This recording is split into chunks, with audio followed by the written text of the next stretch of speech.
श्री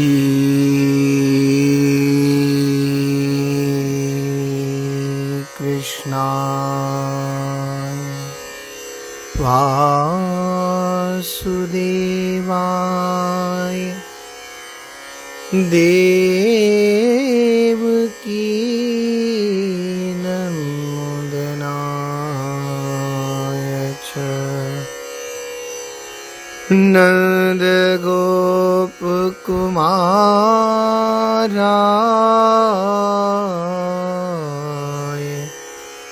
श्री गोविंदाय नमो नमः। भक्ति भक्त भगवंत गुरु चतुर नाम वपु एक, तिनके पग बंदन किए न सही विघ्न अनेक। मेरी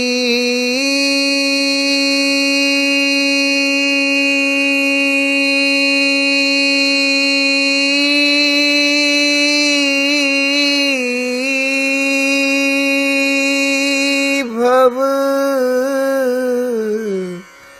बाधा हरो श्री राधा नागर दोय, जातन की जाई परे श्याम हरित द्युति होय।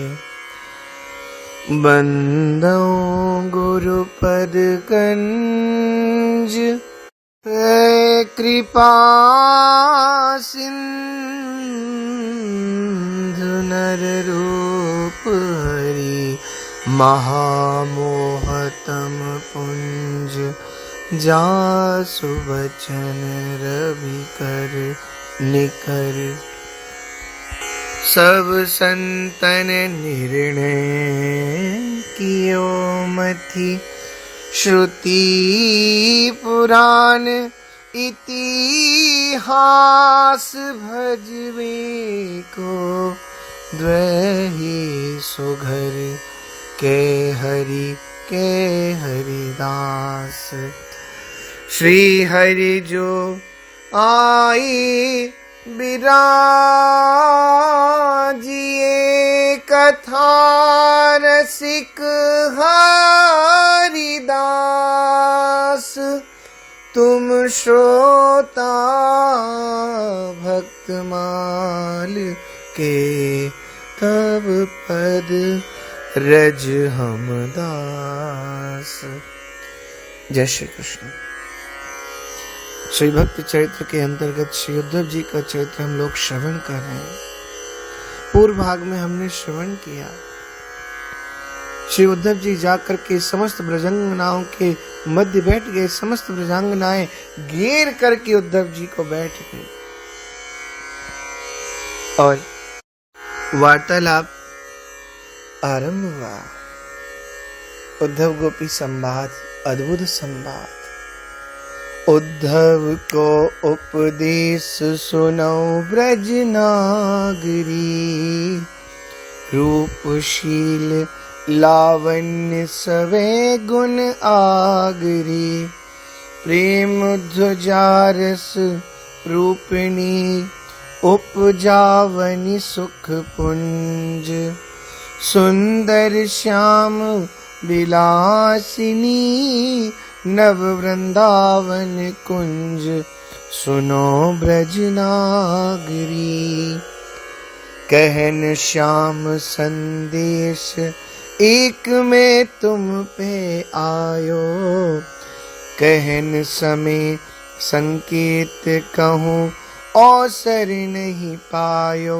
सोचत ही मन में रहो, कब पाऊं एक ठाऊं।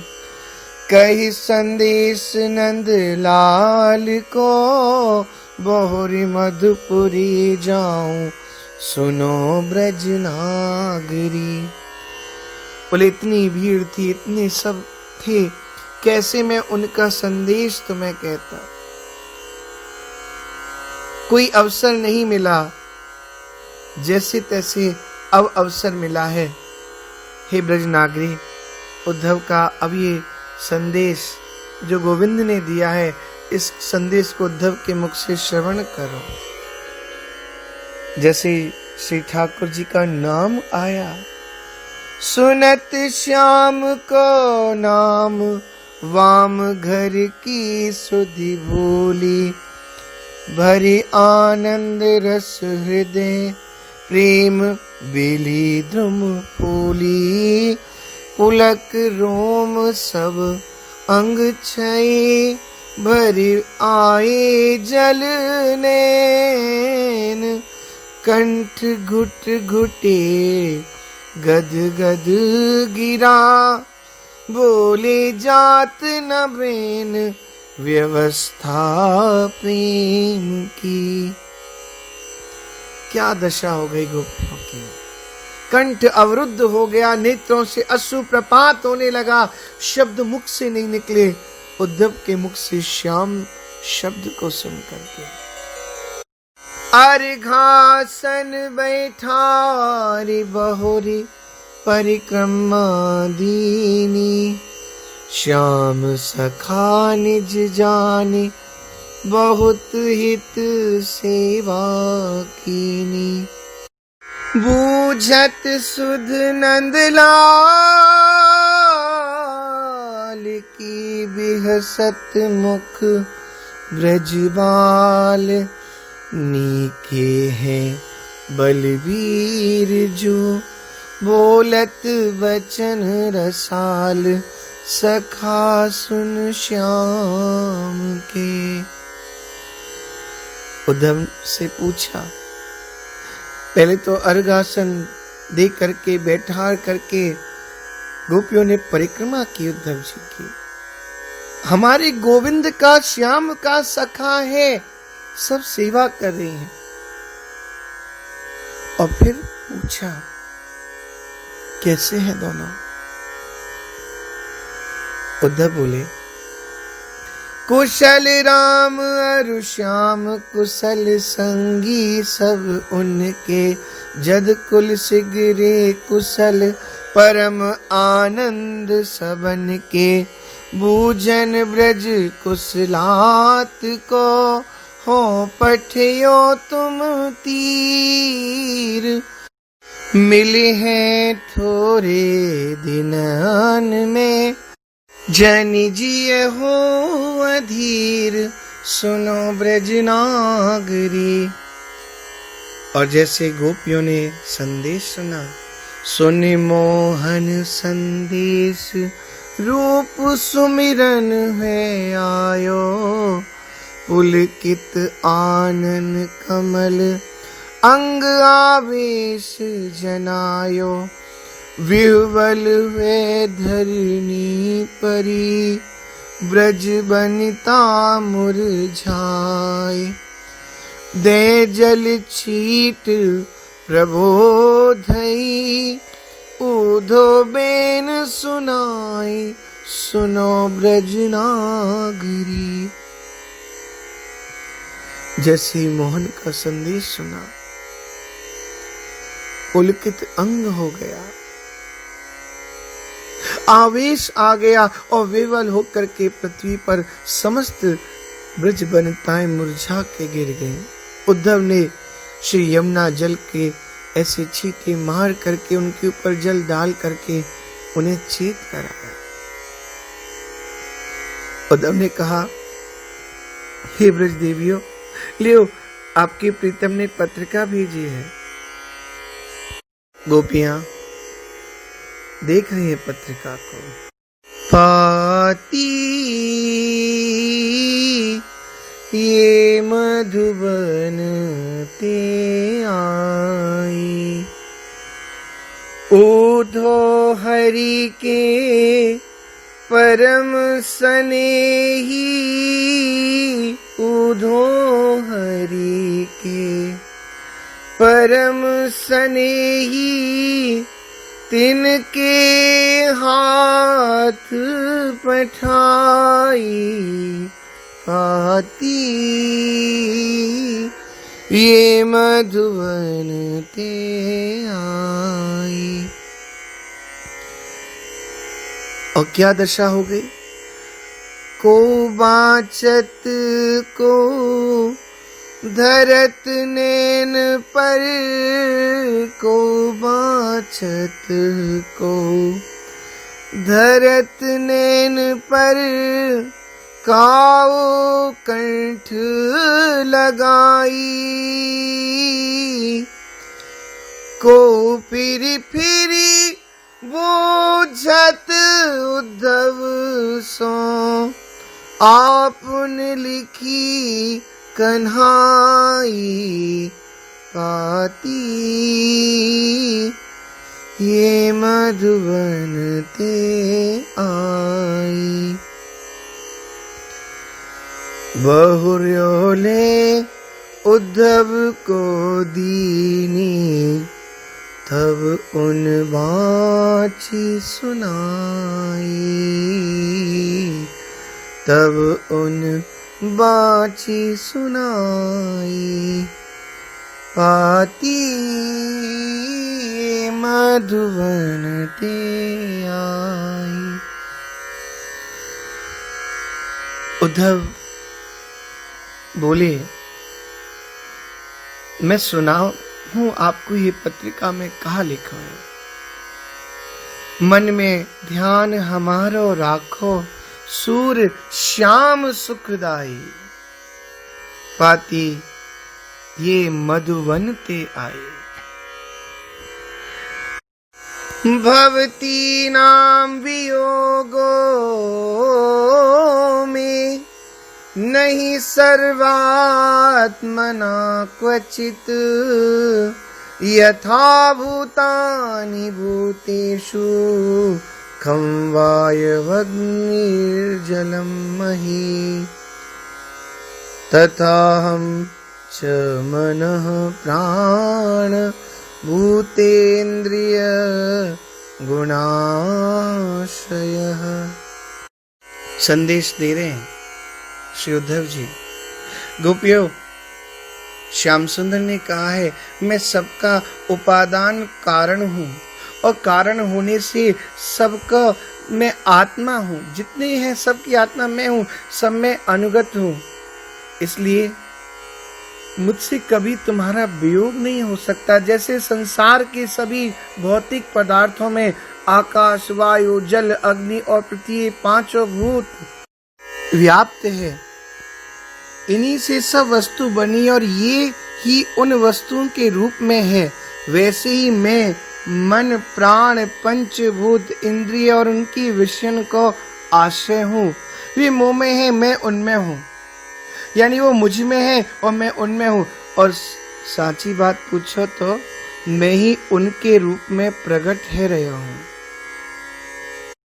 श्री राधा रानी समस्त गोपियां उद्धव की इस बात को श्रवण कर रही हैं और कहा, आओ सखी पाती सुनो, यह जो लिखी ब्रजराज, योग करो भूषण तजो, इन्हें लिखत न आई लाज,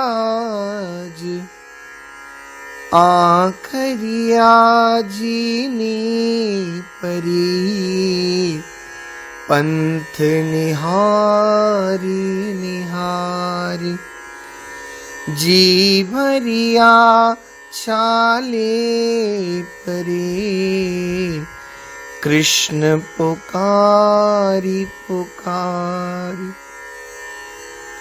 रोते हुए गोपियां बोली, आओ सखियो, इस पत्रिका को पढ़ो, सुनो, जिसको कि श्याम सुंदर ने अपने हाथ से लिखा है। और वो हमसे क्या कह रहे हैं? अब भूषण वचनों का त्याग करो, अब योग करो। अरे उन्हें पहले तो ये कोई बताए कि जिस दिन से वो गए हमने भूषण वस्त्रों को कहां धारण किया। हम तो बस इसी तपस्विनियों के वेश में रहते हैं। हमारी आंखरिया झीनी परी, तुम्हारा रास्ता देख देख करके हे कमल नैन, हमारी आंखों की क्या दुर्दशा हो गई। हमारी जीव में छाले पड़ गए, कृष्ण कृष्ण कृष्ण कृष्ण पुकारते हो और आप कह रहे हो योग करो। आज पता चल गया ये श्याम सुंदर ना निर्मोही है, और वो जो दशरथ नंदन राम जी थे ना वो मोही है। निर्मोही नंदलाल है, मोही दशरथ लाल। कैसे हैं? क्योंकि जब जानकी जी को चुरा करके रावण ले गया, वे ढूंढत वन वन फिरे, इन त्यागी ब्रजबाल, इन त्यागी ब्रजबाल। वो ढूंढते हुए हे खगमृग हे मधुकर्षणी, तुम देखी सीता मृग नैनी, और इन्होंने तो हमको त्याग दिया। आयो आयो भलो ऊधो आयो ब्रज मंडल में, राग में कुराग जोग रीति कहे सुनायो है। जोली झंडा गुदरी और भस्म मुद्रा कानन में, हाथन में यह खप्पर यह स्वांग ले दिखायो है। और आसन प्राणायाम ध्यान धारणा दृढ़ावत है, ब्रह्म की प्रकाश रस रास दर्शायो है। कुवरी पे पड़े आयो, वेद को बुलाए आयो, रथ चढ़ आयो, अनरथ गढ़ लायो है। रथ पर चढ़ के तो आया है, तो अनर्थ को लेकर के आ गया। लगता है उस कुबरी ने इसको पढ़ा सिखा करके भेजा है। उद्धव जी और गोपियों में अब संवाद आरंभ हुआ। श्री उद्धव जी बोले, अकल अनीह जो अमल अविनाशी, अज अनुभव अगम्य हृदय को सुमिरिये। अगुण अद्वैत विभु अनामय अखंड निरुपाधि सुख राशि, चिन्ह एक न बिसरिये। सगुण अगुण बारी बीच भासत न भेद, मैं ओ मोर तोर को न भेद उर धरिये। गो मन अतीत श्याम अनूप अरूप रूप, ऐसे पार ब्रह्म को सदा ही ध्यान करिए। उद्धव जी कह रहे हैं, जो कृष्ण शुद्ध चैतन्य अजन्मा अविनाशी अनादि तथा अखंड है, ऐसे प्रत्येक हृदय के स्वामी का तुम सब सुमिरन करो। गुणों से रहित अर्थात त्रिगुणात्मिका प्रकृति से जो बाधित नहीं है, जिनके समान कोई और दूसरा नहीं है, त्रिभुवन के स्वामी निर्दोष, जिनकी खंड रूप में आत्मानुभूति नहीं की जा सकती, उपाधि से रहित सुख के पुष्कल भंडार, उन प्रभु को क्षण मात्र के लिए भी तुम विस्मृत मत करो। जिस प्रकार जल और उसकी तरंगों में कोई भेद नहीं होता, उसी प्रकार सगुण एवं निर्गुण में विभेद लेश मात्र भी नहीं है। मैं और तुम में भी कोई भेद नहीं है। ऐसी भेद मूलक भावना को हृदय में आने मत दो। श्री कृष्ण तत्वतः मन और इंद्रियों से परे है। अप्रतम रूप से स्वामी होते हुए भी वे अरूप है। ऐसे परब्रह्म श्री कृष्ण का ध्यान सदा ही अपने हृदय में करती रहो। मैं ही आत्मा को उपादान ओ अनुगत में ही मिटेगो वियोग मोही विश्व रूप मानोगी मोही में प्रीति करो स्वप्नवत जगते जाग ध्यान सर बहाए मोहि सिंधु में समानोगी सुध में जो स्वाद सो मिलन में न कसक मधुर सदा घट घट में बसूं ताते ध्यान ठानोगी मोह मूल खानो कौन अपनो बिरानो पहले निज को तो जानो तब मोही पहचानोगी। अपने विषम योग की प्रस्तावना उद्धव श्री कृष्ण के संदेश के माध्यम से देना चाहते हैं। वे उन्हें बताते हैं श्री कृष्ण ने आप लोगों के प्रति कहा है कि मैं ही आत्मा का उपादान कारण तथा मैं ही उसका नियामक अथवा पथ दर्शक हूँ। संपूर्ण सृष्टि का मूल कारण होने के फलस्वरूप मैं ही विश्व रूप हूँ। जब तुम मेरे इस आदि दैविक स्वरूप को समझ लोगी तो भौतिक रूप में हुए मेरे वियोग का भाव ही समाप्त हो जाएगा। अतः तुम स्वप्नवत प्रतीयमान इस जगत से जागकर मेरे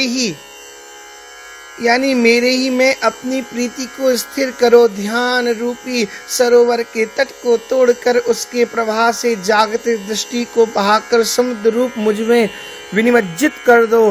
प्रिय की मधुर स्मृति में जो आस्वाद है उस मधुर कसक का लेश भी मिलन में नहीं है। मैं तो प्रत्येक प्राणी मात्र में निवास करता हूँ।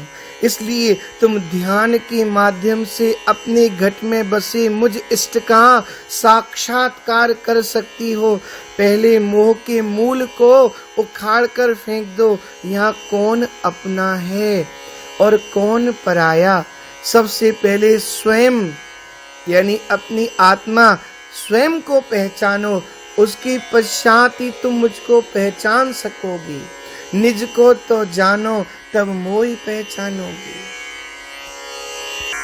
गोपियों को लग रहा था कुछ तो पत्रिका में हमारे लिए विशेष होगा। योग उपदेश लिख पी प्रदेशी ने परस कर सुकेशनी उर पुरिगो अनंग छवे बिरगो उपंग सुत खम्बते निकस मानो कनक लोचनीन ते प्रसंग ही नृसंग है। उद्धव करबद्ध प्रहलाद सो विशुद्ध बन्यो बहेगो गुमान चारे आसुन के संग वे बाँचे को बेचारी इत काजर उत मस्कारी एक श्वेत पाती तामे पुतगे श्याम रंग द्वे। ब्रज गोपिकाओं ने जब श्री कृष्ण द्वारा प्रेषित पत्रिका को सुना तो उन्हें ऐसी अनुभूति हुई कि श्री कृष्ण ने योग अर्थात मिलन का संदेश भेजा है। जो बार बार योग की बात उद्धव कर रहे हैं ये योग यानी मिलना। ऐसा विचार करती है कि हमारी प्रवासी प्रियतम ने योग यानी मिलन का संदेश अपनी पत्रिका में लिखकर के भेजा है। सुंदर केशों वाली उन ब्रजवंताओं के हृदय उस संदेश के स्पर्श यानी श्रवण से उच्छलित होने लगे। मानो कामदेव उस संदेश के अनुपदि ही उनके कर्ण कोहरों के द्वार से प्रविष्ट होकर ब्रजांगनाओं के हृदय क्षितिज पर छा गया। ऐसा प्रतीत हुआ मानो उद्धव रूपी खम्भ से निकल करके कामदेव रूपी नरसिंह मृगलोचनी ब्रजवाला रूपी हिरण्यकश्यप पर टूट पड़ा हो। अपने अदृश्य नखों से उनके हृदय विदारने लगा हो। कामदेव रूपी नृसिंह के प्राकट के लिए खम्भ बन जाने वाले उद्धव का हृदय इतना शुद्ध भक्ति रस से आप्लावित हो गया कि वे प्रहलाद की भांति हाथ जोड़ करके खड़े हो गए। उनके ज्ञान का सारा गुमान गोपियों के चार आंसुओं के साथ निश्चित होकर बह गया। उस पत्रिका को अब बेचारी कौन ब्रजबानिता पढ़ सकती थी। इधर तो गोपियों के नेत्रों में काला जो काजल था, उधर पृष्ठिका के पृष्ठ पर दोनों प्रकार के श्याम यानी काले रंग संयुक्त हो गए, अर्थात पत्रिका के सभी अक्षर मिट गए और उसके आगे का पढ़ा जाना असंभव हो गया। ऐसी विचित्र दशा उस समय उद्धव गोपियों का जहाँ संवाद हो रहा है, वो स्थान आज भी ब्रज में नंदगांव के समीप में है। उसको उद्धव क्यारी कहते हैं,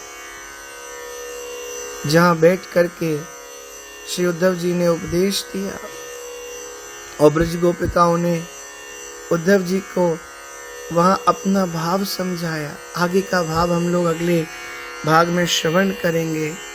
जय श्री कृष्ण।